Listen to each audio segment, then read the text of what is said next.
Nem Israel, irmãos. O que significa esses sinais? Eu já falei em outros vídeos, não vou falar nesse. Mas se você não entende esses sinais, você se perde na profecia, na qual Deus está trabalhando de uma maneira cronológica, mas ao mesmo tempo de uma maneira atemporal. Porque Ele está desdobrando diante dos seus santos 6.000 anos de história.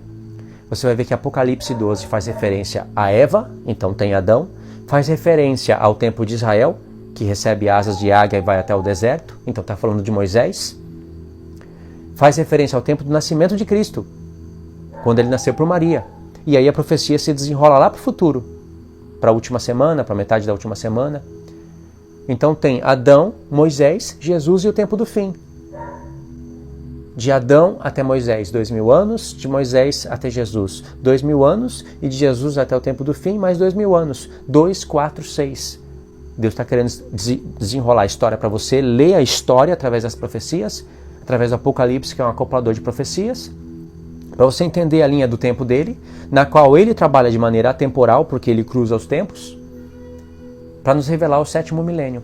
O que eu quero dizer com essa palavra atemporal ou intemporal? É que a mulher que está para dar à luz ao filho varão, na revelação, nas camadas de revelações, ela tem camadas de revelações. Primeiro é Eva, depois é Maria e depois a igreja no tempo do fim. Só que a igreja no tempo, a Maria gerou Cristo e ele foi arrebatado para os céus, certo?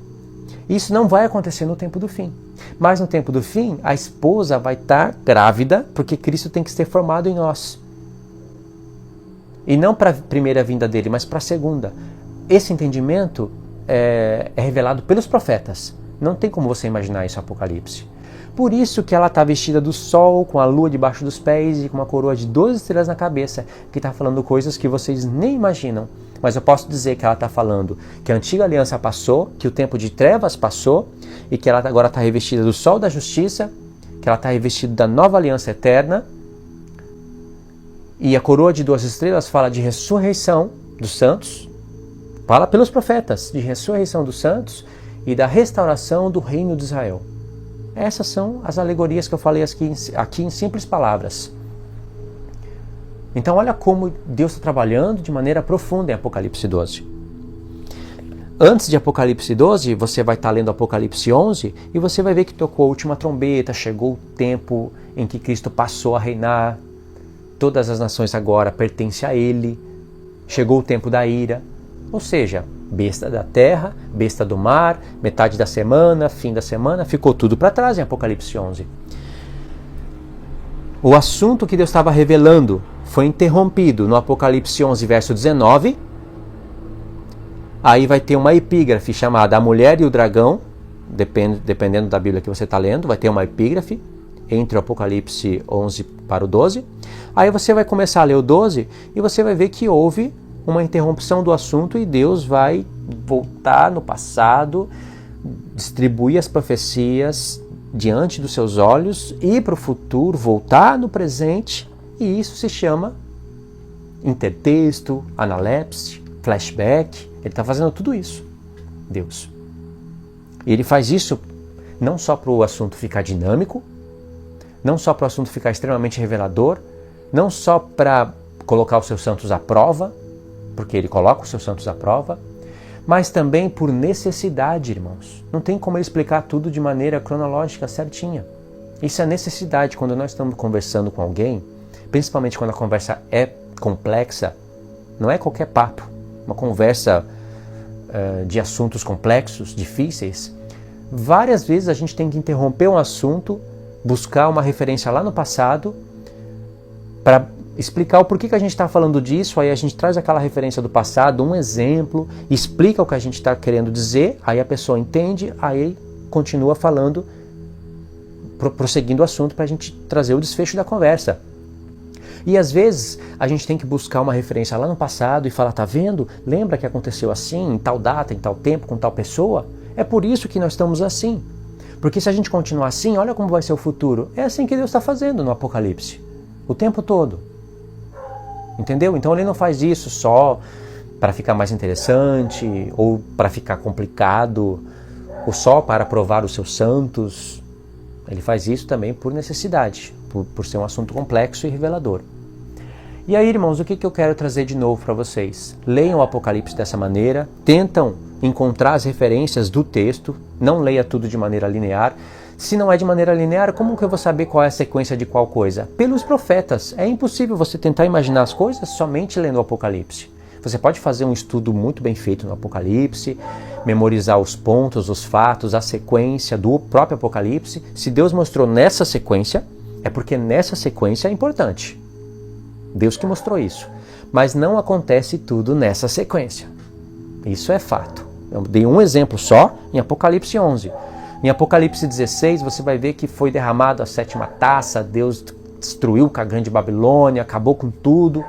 Mas no Apocalipse 17, Deus volta na história para explicar toda a história da grande Babilônia, volta tudo. No 17 e no 18 ele vai mais fundo ainda. Mas no 16 a história já tinha acabado. Entendeu, irmãos? É assim que ele faz. Então, pelo menos 3 vezes no livro do Apocalipse, Deus faz uma recapitulação de toda a história do mundo nos pontos mais importantes que foram registrados na Bíblia. Apocalipse 10 é a primeira vez. Apocalipse 12 é a segunda vez de maneira mais profunda. E eu acho que é o ponto mais profundo. Em Apocalipse 17 ele faz mais uma vez isso. E é muito profundo lá também. Eu não posso dizer qual que é mais profundo aí. Mas só sei que cada vez que ele volta no tempo e distribui as páginas dos milênios na sua frente, aí o assunto vai ficando mais difícil.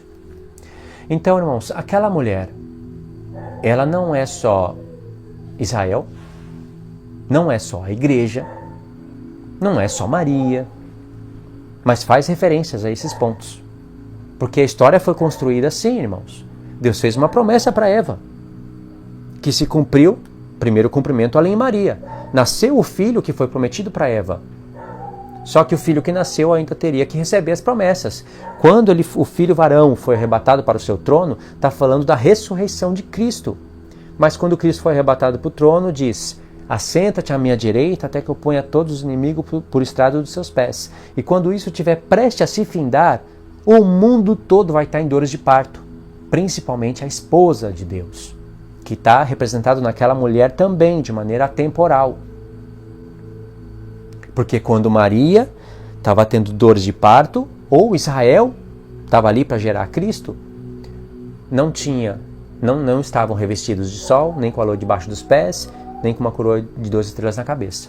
Isso é no fim, embora o filho tenha nascido primeiro. Aí você fala, mas que confusão é essa, Luiz? Que mistério é esse? Não é confusão e não é mistério nenhum, é uma realidade. Quando Jesus nasceu, Israel era para ter dores de parto, mas não teve. Não estava gritando e gemendo pelos seus pecados, eles não estavam nem aí. Embora eles tivessem as profecias e as semanas. Quem teve dores de parto foi Jesus. Assim, você entendeu, né? A minha comparação, né? Paulo fala que tinha dores de parto pelos Gálatas. É uma comparação espiritual. Então, irmãos, a minha preocupação com o povo de Deus é essa: ensinar eles a lerem o Apocalipse, a compreender os mistérios de Deus e ficarem pasmados com a palavra de Deus, maravilhados.